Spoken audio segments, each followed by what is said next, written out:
Bem-vindo ao canal Fatos Desconhecidos. Eu sou Ivan Lima e é um grande prazer ter a sua companhia. Durante nossa caminhada na vida, é muito comum cometer erros.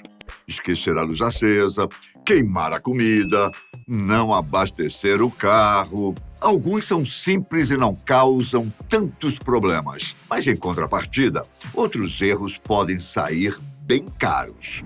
Pense por este lado. Ao menos você não encalhou um cargueiro e gerou bilhões de dólares em prejuízo. E muito menos também não recusou o papel de protagonista no filme com maior bilheteria de todos os tempos. Hoje você vai conhecer alguns dos erros mais caros da história. Perder dinheiro é realmente uma situação complicada, mas quando isso também vem com a perda de vidas, o assunto é diferente, não é?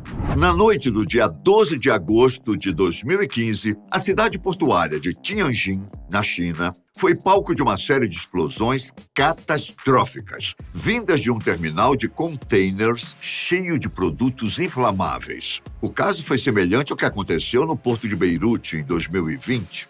No episódio de Tianjin, as explosões foram tão fortes que foram registrados 2 terremotos. Um de 2,3 e outro de 2,9 de magnitude. As ondas de choque causaram danos às construções da cidade e todo o episódio terminou com a morte de quase 200 pessoas. Tudo começou 40 minutos antes das explosões, quando foi registrado um incêndio em um armazém na chamada Nova Área de Binhai.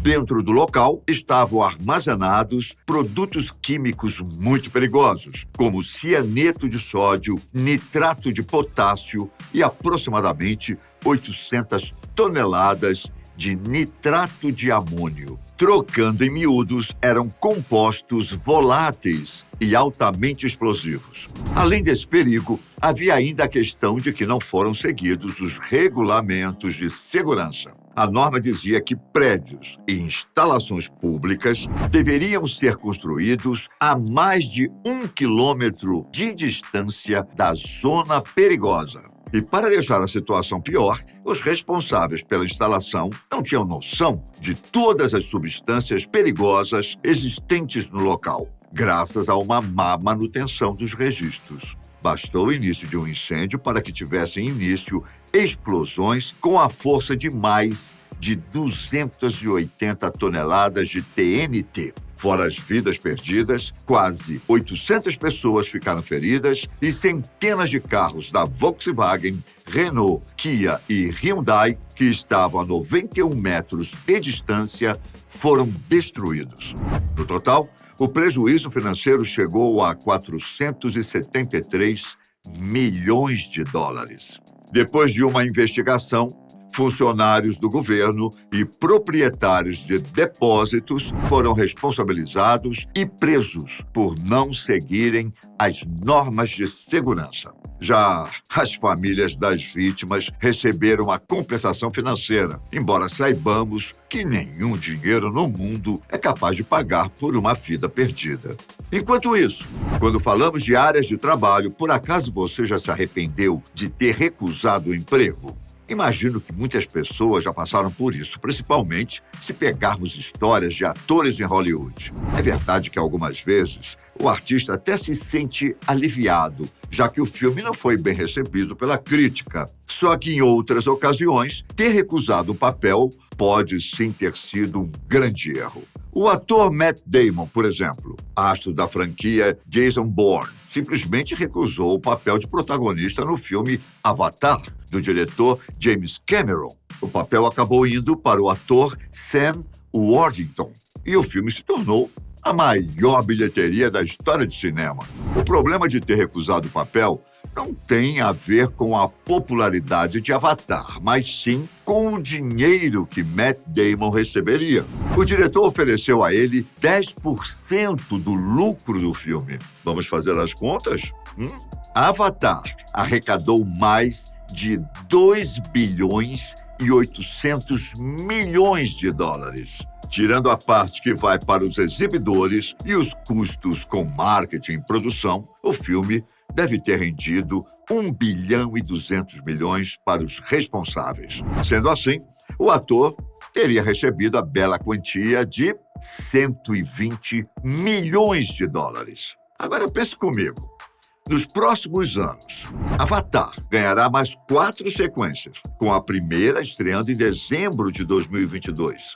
Como o primeiro Avatar foi um sucesso, Matt Damon poderia ter mantido o acordo e lucrado bastante de novo. De acordo com o ator, ele recusou o papel porque, na época, estava gravando os filmes da franquia Bourne e não queria deixar toda a equipe na mão para fazer outro trabalho.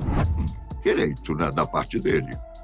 Anos depois, ele explicou que seu maior arrependimento não era ter perdido todo o dinheiro. Afinal, ele continua ganhando milhões por outros trabalhos. A parte mais triste para o ator foi não ter trabalhado com James Cameron, uma vez que o diretor trabalha com longas pausas e não faz muitos filmes.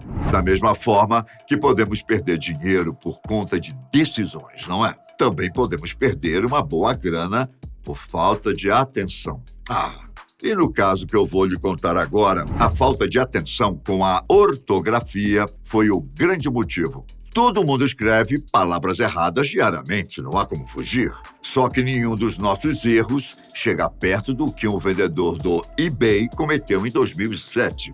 Ele colocou à venda uma garrafa de cerveja Allsop's Arctic Ale, completamente fechada e com um selo de cera autêntico. Havia também uma nota datada de 1919, que explicava que a garrafa fazia parte de uma coleção bastante limitada de 1852. Essa coleção teria sido fabricada especificamente para ser transportada em uma viagem ao Ártico, com um teor alcoólico de 10% que impedia o líquido de congelar. Resumidamente, era uma garrafa muito rara e que valia centenas de milhares de dólares. O vendedor até poderia ter lucrado tudo isso, mas ele cometeu um pequeno erro ao escrever o nome da cerveja no anúncio. A palavra Allsop's saiu com apenas uma letra P.